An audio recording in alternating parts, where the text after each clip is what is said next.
In this video, we continue our discussion on Zener diodes, and here we're going to look at the most common application of a Zener diode, and that's voltage regulation. And here's my definition of voltage regulation. It's when you maintain a constant voltage across a load as either the input voltage or the resistance of the load changes, and this can be either or both. And this voltage is maintained across the load as either these two quantities or both quantities are changed within a specified range. Okay, so you can see this is a pretty exact definition, and we'll talk more about, some of the key terms here coming up. So first of all, I think it's good to start with an example of a circuit that does not regulate voltage, because I think it helps when we get to the circuit that does regulate voltage to have a better understanding by just first seeing a circuit that doesn't regulate voltage. So we're going to look at this circuit here that has just a single voltage source with two resistors in series, where this resistor here is RL, and as you can see, it varies within a range of 50 to 250 ohms. So you see this is the specified range for RL. Now this is a very simple circuit, just a basic series circuit, but you can use this circuit to represent a situation that I'm sure most, if not all of you, are familiar with. See this 24 volt DC source, voltage source. You can think of this source as being a car battery when the engine is running. You may know that most cars have 12 volt batteries. We're not talking about electric cars here, we're talking about gasoline combustion engine type cars. But a lot of you may not realize that when the engine is running, there's actually more than 12 volts across the terminals of your battery because it's being charged by your alternator. Now it may not be as much as 24 volts, but it's going to be something more than the 12 volt that's rated on the battery. Now this 50 ohm resistor, this can represent the cabling that connects your battery to all the circuitry and devices that need to be powered in order to operate. And then RL here, the range is representing when you're drawing the two extreme amount of currents from the battery. The lower RL value, the 50 ohms, this would be when all your accessories are on.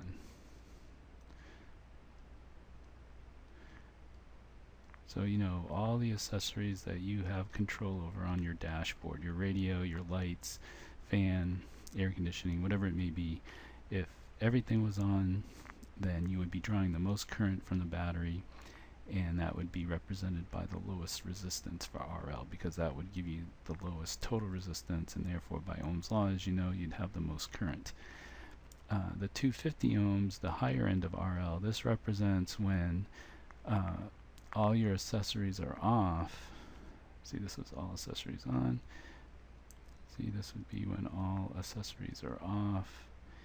And now the only current that's flowing is due to electronic circuitry that you have no control over.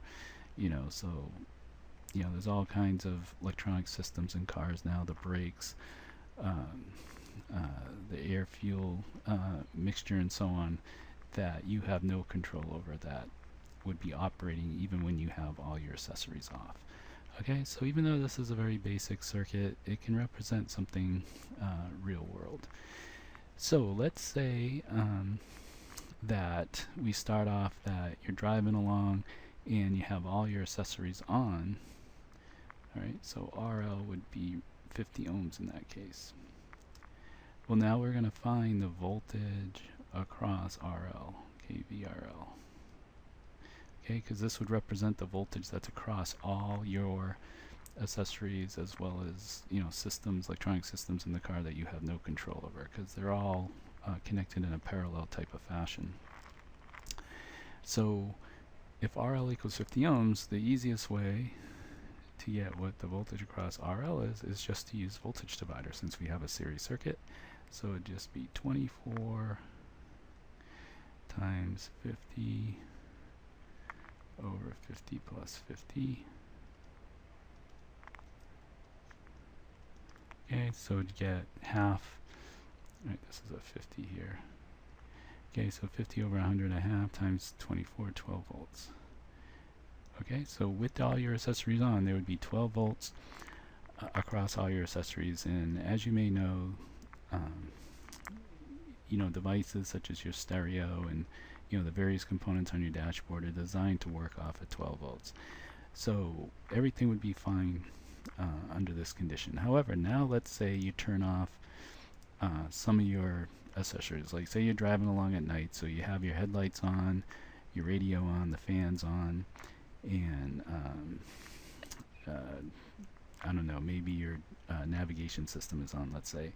So you want to keep your lights on, but say you turn off your fan, your navigation system, and you just got your lights and your radio going. And let's say that's represented by a value right in the middle of the range. Alright, so that would put us at an RL of 150 ohms. Okay, well now VRL, using voltage divider again, it's just going to be 24 times 150 over 200. Okay, which equals 18 volts.